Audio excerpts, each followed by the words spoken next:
The war in Vietnam had many tragic effects on those who fought and served. Some of these effects continue today.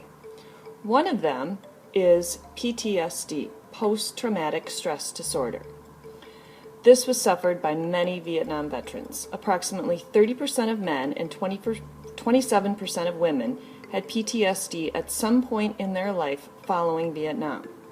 Symptoms include anger, flashbacks, hallucinations, hypervigilance, sleep disorders, and difficulty in trusting others. In every war, some soldiers experience a form of PTSD. It's argued, however, that because of the differences in the war in Vietnam and all other wars, more Vietnam vets suffered PTSD at a higher rate than other wars. Fighting an invisible enemy, jungle warfare, the lack of support of the American public all contributed to the causes of PTSD. For many veterans, PTSD became a chronic, which means a persistent and long-lasting condition. In other words, they still suffer from it today. At the end of the war, there were 2,583 soldiers classified as missing in action.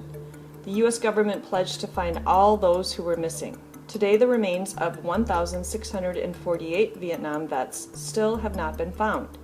There is controversy around whether the United States has done enough to find these missing soldiers.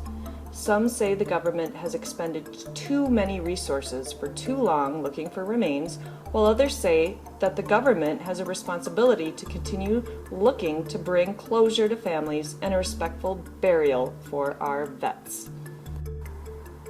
After the Vietnam War was over, North Vietnam wanted to make sure that the South Vietnamese that had fought alongside the Americans were going to become loyal to the new communist Vietnam and also to pay for some of the war actions that they had committed against North Vietnam. As a result, North Vietnam created re-education camps where hundreds of thousands of South Vietnamese men who were former officers in the armed forces, employees of Americans, and etc., were rounded up to, quote, learn about the ways of the new government, unquote. They were promised it would be from 3 to 30 days, but it actually usually lasted many years.